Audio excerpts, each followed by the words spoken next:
दूसरे नंबर की उनकी शराब की फैक्ट्री है पानीपत के पास। मैं उनकी फैक्ट्री भी देख कर आया, लेकिन वो शराब बनाते भी थे, बेचते भी थे और पीते भी थे और दूसरों को भी पिलाते थे। संस्कार कहीं से मिला नहीं। देखिए कितना नुकसान हुआ उनका। सब हवाई जहाज बिक गए, बुद्धि भ्रष्ट हो गई, चरित्र भ्रष्ट हो गया, गुणहीन हो गए, बहुत सारे अवगुण आ गए, बेविचारी बन गए, अनाचारी, दुराचारी, भ्रष्टाचारी, बेविचारी। इतना बड़ा बुद्धिमान और धनवान व्यक्ति इतना नीचे गिर गया जाकर, पशु पक्षियों जैसी जिंदगी जीने लगा, केवल भोगों का कीड़ा बन गया। और गलतियां इतनी हो गई, देश छोड़कर भागना पड़ा, सब हवाई जहाज में से। उसको थोड़ा सा विवेक करना चाहिए था, वो सत्संग में आ जाता, इसी नवा कुआं के सत्संग में, और थोड़े संस्कार लेता, शराब छोड़ देता, बेविचार छोड़ देता, कुकर्म छोड़ देता। आज उसके हवाई जहाज बिकते नहीं, 100 हवाई जहाज और खरीद लेता, लेकिन सत्संग नहीं सुनता। मुकेश अंबानी सत्संग सुनते, माता पिता से भी संस्कार उनको अच्छे मिले और संतों से भी जुड़ा हुआ व्यक्ति है। मुकेश अंबानी बहुत धनवान व्यक्ति है, लेकिन मुकेश अंबानी सुनोगे तो खुश हो जाओगे, वो शाकाहारी है, वो शाकाहारी। शराब नहीं पीता, क्या पीता? छाछ पीता। गुजरात के लोग छाछ बहुत पीते, दूध कम पीते गुजरात में छाछ, क्योंकि गुजरात के लोगों का पेट अक्सर खराब रहता है। क्यों? क्योंकि लाडू बाटी, क्यों? क्योंकि लपसी, गोटा गोटा गोटी, लाडू बाटी और लपसी और दूध पाक और ऊपर से कॉफी का पाक। छाछ दूध से 1000 गुना फायदेमंद होती है, इसलिए गुजरात के लोग छाछ का प्रयोग करते। रायता बहुत फायदेमंद होता है, इसलिए कभी कभी रायता भी खाई, कभी छाछ और खिचड़ी खाई। आपके देश का प्रधानमंत्री नरेंद्र मोदी वो कढ़ी और खिचड़ी हफ्ते में 3 दिन तो खाते ही, और खिचड़ी और कढ़ी खा करके सारी पार्टियों की खिचड़ी निकाल कर बाहर कर। गुजरात माइंड है उसके पास।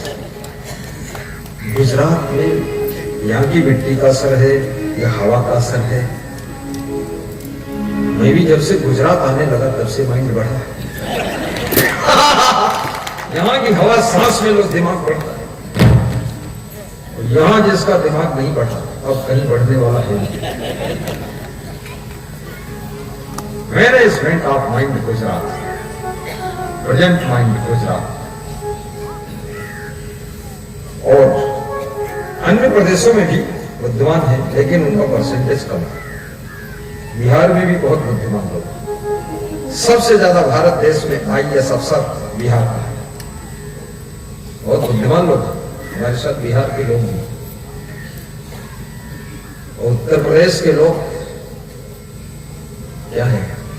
उत्तर प्रदेश में या तो भगवान राम बनेंगे, या भगवान कृष्ण बनेंगे, या तो संत कबीर पैदा होंगे, या तुलसीदास पैदा होंगे, या तो असंग साहेब बनकर पैदा होंगे, या तो डायरेक्ट कंस पैदा होंगे। और 2 ही क्वालिटी है, या तो महादुष्ट होगा और या तो फिर महान होगा, कभी फिसलेगा नहीं। अभिलाष साहब यूपी के, राम सूरत साहब यूपी के, ज्ञान साहब यूपी के, प्रेम साहब यूपी के, विशाल साहब यूपी के, कबीर साहब यूपी के, तुलसीदास यूपी के, राम भगवान यूपी के और कृष्ण भगवान यूपी के। क्यों इतना हुए? और मैं भी यूपी का। क्यों? क्योंकि जहां पाप ज्यादा होता है वहां ज्यादा पैदा होना पड़ता है। जब जब हो ही धर्म की हानि, बाढ़े यशो अधम अभिमान। जब जब हो ही धर्म की हानि, जब हो ही धर्म की हानि, बाढ़े असुरे अधम अभिमानी। राजनीति में भी जब बहुत भ्रष्टाचार बढ़ता है, तो कोई महान आत्मा अवतार लेकर के राजनेता बन करके देश की कमान को अपने हाथ में संभालने का काम करता है। याद रखना, समाज में भी जब गिरावट आती है, इनका भी ग्राफ गिरना शुरू होता है, तब किसी महान संत का रूप लेकर के कोई दिव्य आत्मा उसमें प्रवेश करती है और संतों के गिरते हुए ग्राफ को उठाकर ऊंचे ले जाती है। ये नियम है प्रकृति का। जब जब हो ही धर्म की हानि, जब हो ही सर कहाँ धर्म की हानि, बाढ़हि असुरे अधम अभिमानी। मुस्कुराइएगा हमारे असुरे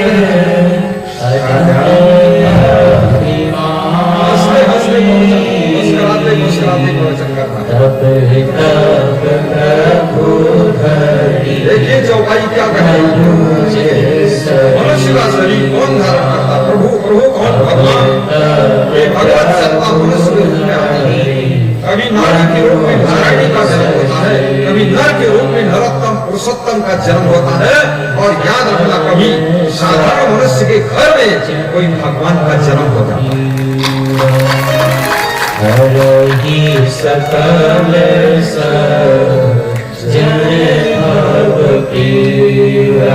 सबकी पीड़ा को कम करने के लिए मनुष्य के रूप में भगवत सत्ता आती है।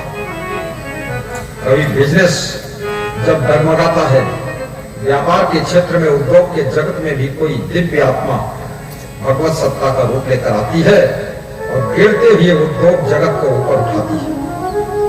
याद रखना, नारियों का सम्मान उठाने के लिए कोई नारी साध्वी का भेष धारण करके और सबको संस्कार देने का बीड़ा उठा लेती है, जैसे यहाँ बैठी हुई साध्वियां।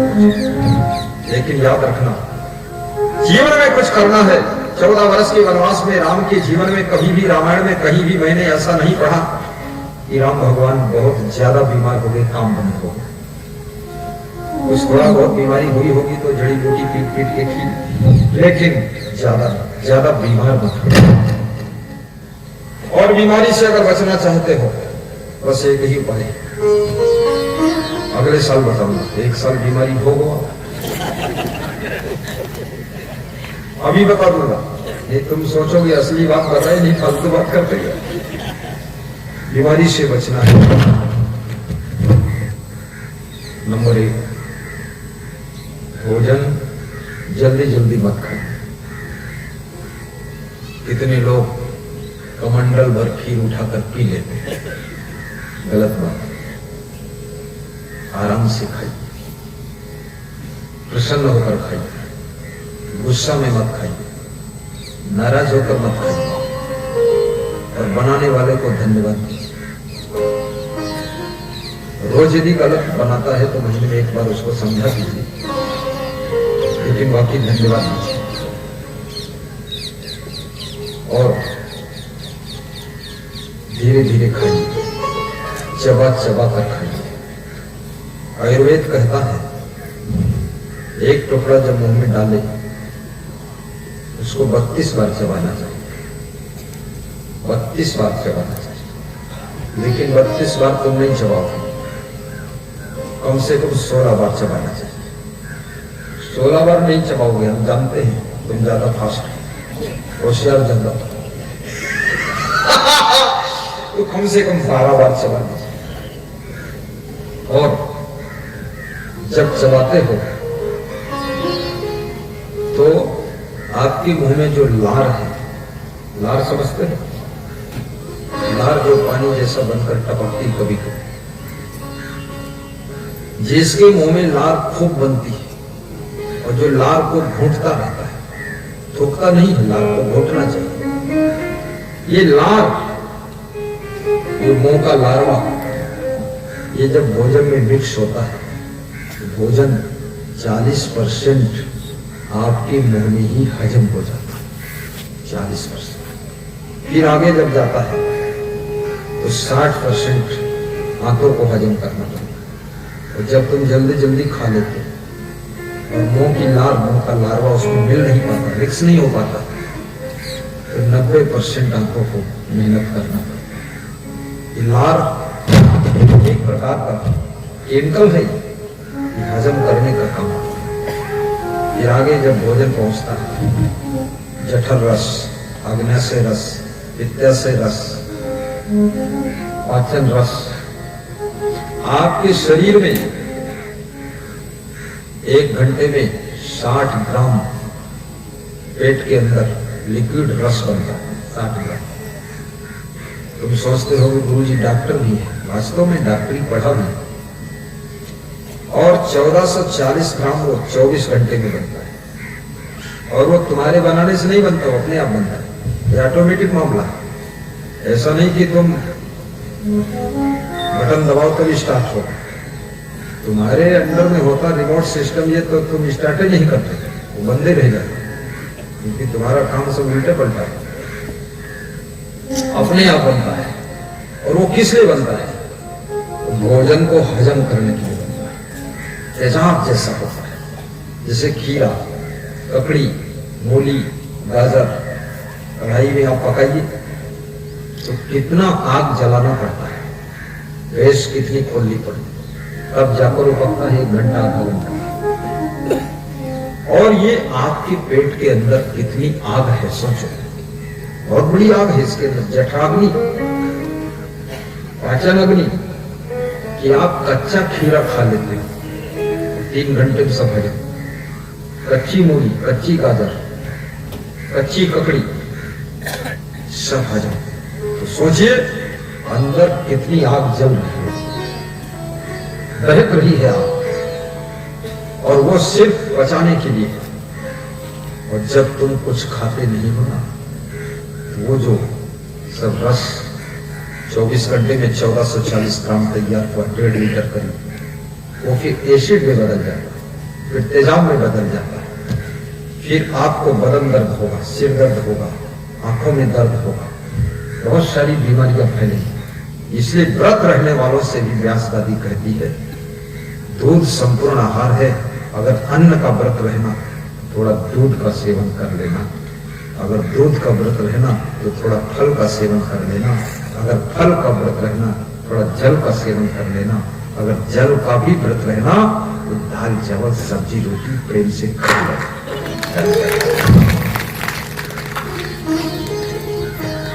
और व्रत के लिए भगवान श्री राम ने उर्वासियों ने कहा कि आप कहते हो कि भक्ति करो, हम गृहस्थ आश्रम में हैं, नाना जंजाल है, इसमें भक्ति हम कैसे कर सकते हैं?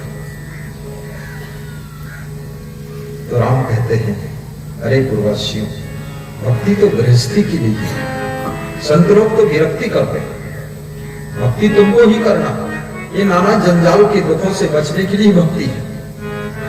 ये संसार का माया जाल जिसमें बिगड़ जाते हैं अच्छे अच्छे लोग, उस बिगड़ने की व्यवस्था से बचने के लिए भक्ति है। बोले इतना कौन व्रत रहेगा, कौन उपवास रहेगा, कौन जप करेगा?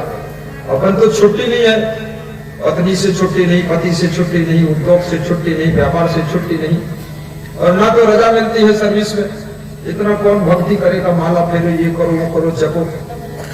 राम ने देखा, कबीर की टोन में राम बोल रहे हैं, ऐसा लगता है कबीर राम के भीतर बैठ करके राम से बोलवा रहे हैं। क्या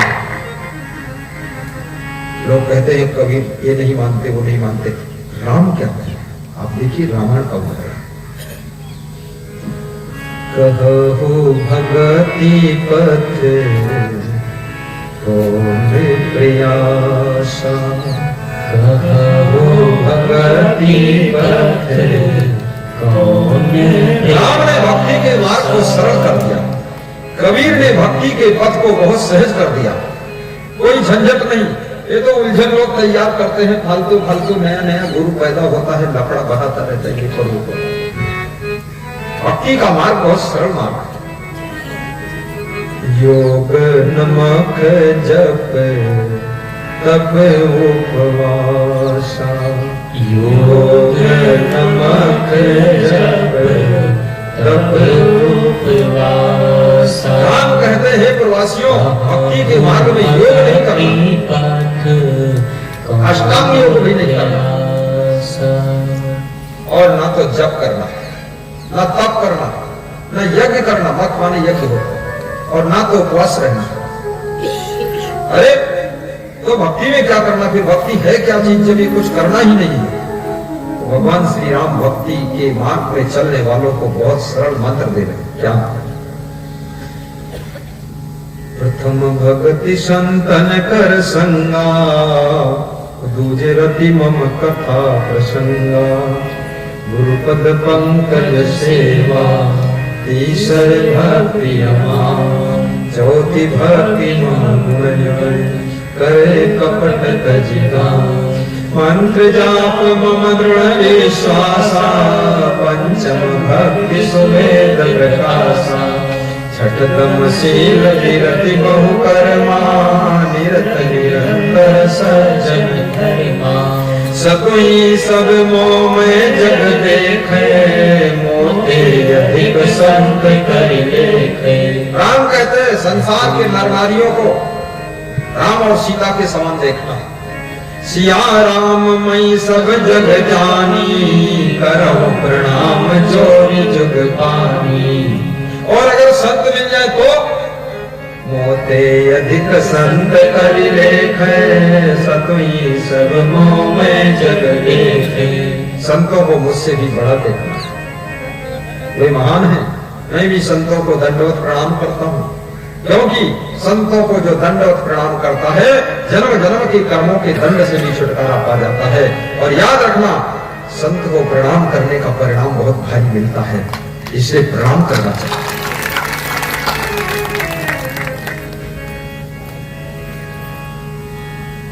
लेकिन संत महात्माओं को भी संत जैसा ही रहना चाहिए।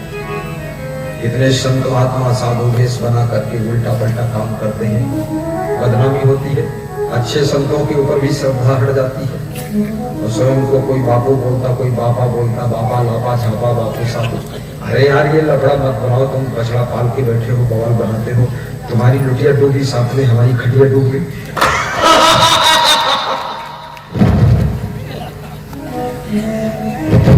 साहेब जी बने हो, साहेब माने क्या होता? श्रेष्ठ, श्रेष्ठता दिव्यता तुम्हारे अंदर होनी चाहिए। प्रपंच मत करिए, साहेब जी बन गए, लंगोटी बाबा है तो भाई अपना संभाल कर रखिए मामला ब्रह्मचर्य। ये सब उल्टा पलटा काम क्या करते हो, विषय भोग क्यों करते हो? ए साधु बाबा चलो इधर आओ, संकल्प फिर से ले लो। एक साधु मुझसे बोला 7 बार ब्रह्मचर्य का संकल्प लिया, तो मैंने कहा तो बहुत बड़ा ब्रह्मचारी 7 बार लिया। हमारे गुरु जी ने कहा 6 बार ये भ्रष्ट हो गए। 7 बार ब्रह्मचर्य का संकल्प लिया, ढोंगी कहीं का। एक बार लिया जाता कि 7 बार लिया जाता? संत महात्मा को अपना वैराग्य मजबूत रखना चाहिए। महिलाएं रोटियां बनाती हैं, भोजन बनाती हैं, लेकिन हाथ नहीं जलाती, हाथ जलने से बचाती। इनके पास में चिमटा रहता, चमचा रहता और करछुल रहती है, यंत्र रहता, उससे पकड़ करके रोटी चूल्हे में सेकती। ऐसे संत के पास में विवेक का चिमटा होना चाहिए, संयम नियम की करछुल और चमचा होना चाहिए। अपने को जलने से बचा करके संसार के लोगों को ज्ञान की रोटियां सेक करके दे दीजिए, वो भी सुखी हो जाए, तृप्त हो जाए और तुम भी बचो। बोलिए सदगुरु भगवान की जय, पूज्य संगदेव की जय। सदगुरु विशाल देव कहते हैं, सहित विवेक सो रक्षा जीवन निज पद छोड़ न जाए। उनके शिष्यों ने पूछा धर्म क्या है? विशाल देव कहते हैं दान धर्म, सम्मान धर्म है, वचन हितैषी गाय, और सहित विवेक सो रक्षा जीवन निज पद छोड़ न जाए। दया धर्म और धीरज धर्म में सत्य धर्म डरता है, भक्ति धर्म और क्षमा भी राजे, शील धर्म डरता है, साहेब कहते हैं कि ये जो धर्म है इसका बड़ा विस्तार रूप है। मोनो जी ने कहा है धर्म के 10 लक्षण होते हैं। धृति, क्षमा, दमो, स्नेह, शौचम, इंद्रिय निग्रह, धी विद्या, सत्यम, अक्रोधो, 10 धर्म लक्षण है। हिंदू धर्म श्रेष्ठ धर्म है, महान धर्म है, लेकिन इसमें 10 लक्षण तो होना ही चाहिए। विशाल देव कहते हैं 31 लक्षण होना चाहिए। अष्टादश पुराणे व्यासस्य वचनम द्वयम पुण्याय परोपकाराय पापाय प्रपीडनम। 4 वेद 6 शास्त्र में बात मिली है, 2 सुख दीने सुख होत है, दुख दीने दुख होय। 18 पुराणों में 2 बातें मिली है। परोपकार करना सबसे बड़ा पुण्य है, पर पीड़ा पहुंचाना सबसे बड़ा पाप है। परहित सरिस धर्म नहीं भाई, पर पीड़ा सब नहीं है। और जो परोपकार करता है उसका उपकार तो प्रकृति करने लग जाती है, उसके अनुकूल चलती है। ये प्रकृति बहुत मदद करती है। आप शुभ सोचो तो सही, तुम्हारे लिए शुभ होना शुरू हो जाएगा। बादल घिर जाएंगे, बरसात होने वाली है। 10 किलोमीटर दूर आसपास बरसात हो जाएगी, लेकिन तुम्हारी फसल जब कट के आ जाएगी तब तुम्हारे खेत में बरसात होगी। ऐसा कुदरत तुमको मदद करती परोपकार करने वालों। सच्चे मन से कार्य करो। परोपकाराय शतम विभूतय। संतों का शरीर परोपकार के लिए होता है, स्वार्थ के लिए नहीं है। स्वार्थ के लिए तो पशु पक्षी कीड़े मकोड़े भी जिंदगी जी लेते हैं। अपना पेट भरने के लिए पशु पक्षी भी इंतजाम कर लेते हैं। पेट और पेटी हर गृहस्थ भर लेता है, लेकिन जो संसार के लिए जीवन जीता है, संसार को शुद्ध करने के लिए जीवन जीता है और संसार को ज्ञान देने के लिए जीवन जीता है, उसी का नाम संत होता है। और जो संत होता है वो जहां रहता वहां प्रसन्न होता है और दुर्गुणों का अंत होता है। आज हमारे पास में एक सज्जन आए थे, कह रहे थे कि जहां प्रोग्राम कर रहे हो वहां प्रोग्राम कर रहे हो, जहां तहां प्रोग्राम कर रहे हो, हमको क्यों नहीं प्रोग्राम देते? खड़े हो जाइए। जो कह रहे थे हमसे ये बात, खड़े हो जाए, इसमें बैठे हो। वहां प्रोग्राम नहीं दिया, वो चला भी गया। प्रोग्राम दूंगा, सबको दूंगा। प्रोग्राम नहीं दूंगा तो करूंगा क्या? क्योंकि यही एक ही काम हमारा है, प्रोग्राम देना।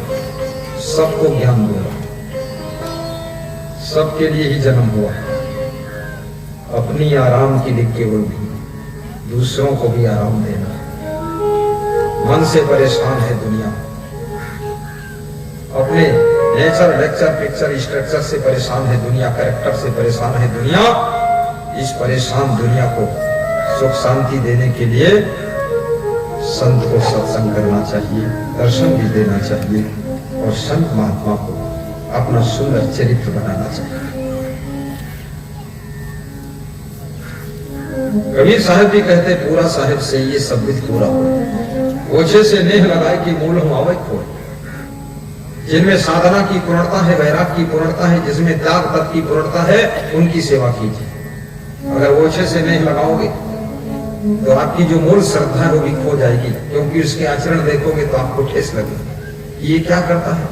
ये तो गांजा पीता है, सिगरेट पीता है, तंबाकू खाता है, अरे ये तो दारू भी पीता है, एक इस मॉडल का साधु है, अरे ये तो ना जाने कौन लड़की के चक्कर में फंसा हुआ है। ये साधु महात्मा को भी बहुत सावधान रहने की जरूरत है, कहीं चक्कर में फंस नहीं। जो लोग चक्कर में फंसे हैं उनको चक्कर से निकालना है। उत्तर प्रदेश का एक भक्त कह रहा था, हमारे गांव के लोग कहते तुम भी असंग साहिब के चक्कर में फंस गए। तुमने कहा उनको बता दो जाकर, जब एक कांटा चुभ जाता है तो दूसरा कांटा उठाकर उस कांटे को निकालकर बाहर किया जाता है। असंग साहिब के चक्कर में इसलिए फंसे हैं कि दुनिया का बहुत बड़ा चक्कर चल रहा था। कौन कौन चक्कर? लोभ का चक्कर, क्रोध का चक्कर, अहंकार का चक्कर, आलस्य का चक्कर। ये सारे चक्कर को मिटाने के लिए, माया मोह का चक्कर, ये सब चक्कर मिटाने के लिए गुरु जी के चक्कर में फंसना जरूरी है, क्योंकि चक्कर ही चक्कर को मिटा सकता है, कांटा ही कांटे को निकाल सकता है। विष की औषधि विष होती है, कंठ के कंठ का कांटे को निकालने वाला कांटा की। बोलिए सदगुरु भगवान की जय, मेरे तारनहार गुरुदेव की जय। साहिब बंदगी, साहिब बंदगी। महिलाएं सब खुश हैं, सब चक्कर खत्म करके जाएंगे। खुद भी चक्कर में फंसेंगे नहीं, तुम्हारा चक्कर खत्म करेंगे। कोई दारू के चक्कर में फंसा है, कोई बीड़ी के चक्कर में फंसा है, कोई विश्राम चक्कर में फंसा है, कोई 5 स्टार होटल के चक्कर में फंसा हुआ है। ऐसा चक्कर चल रहा, कोई मांस मछली अंडा के चक्कर में है, मुर्गा के चक्कर में है। मुर्गा मिल जाए तो वहां खड़े हैं दुर्गा बनकर।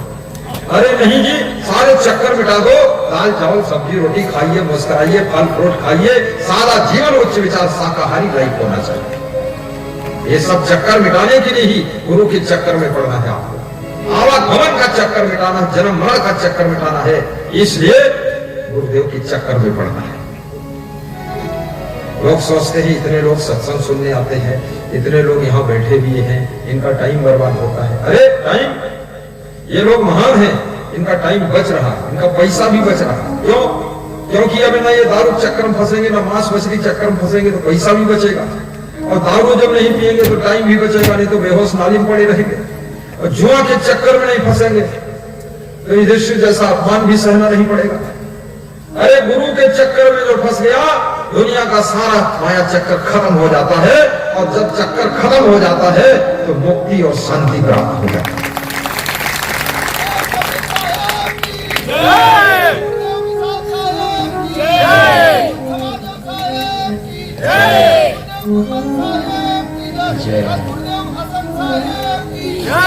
वाह, श्री राम बिहारी यादव, बॉम्बे वाले,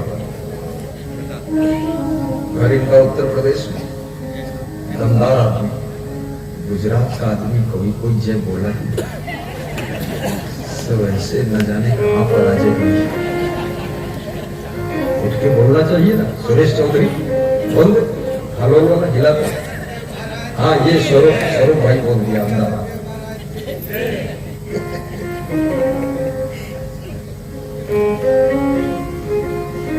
बार बार वंदना, हजार बार वंदना, मेरे गुरुदेव को करोड़ बार वंदना। बार बार वंदना, हजार बार वंदना, मेरे क्षमा देव को बार बार वंदना। राम जी की वंदना, कृष्ण जी की वंदना, राम जी की वंदना, कृष्ण जी की वंदना, सद्गुरु कबीर की बार बार वंदना। सद्गुरु कबीर की बार बार वंदना। बार बार वंदना, हजार बार वंदना, बार बार वंदना, हजार बार वंदना, मेरे क्षमा देव की बार बार वंदना। मेरे क्षमा मेरे गुरु का नाम बार बार वंदना। हमारे गुरु बहुत सरल थे, सीधे थे, शांतशील थे, किसी को कठोर जवाब देते ही नहीं, बहुत सीधे। और चुपके चुपके हमको ज्ञान देते थे। 1-2 साल दिया, फिर बंद कर दिए थे।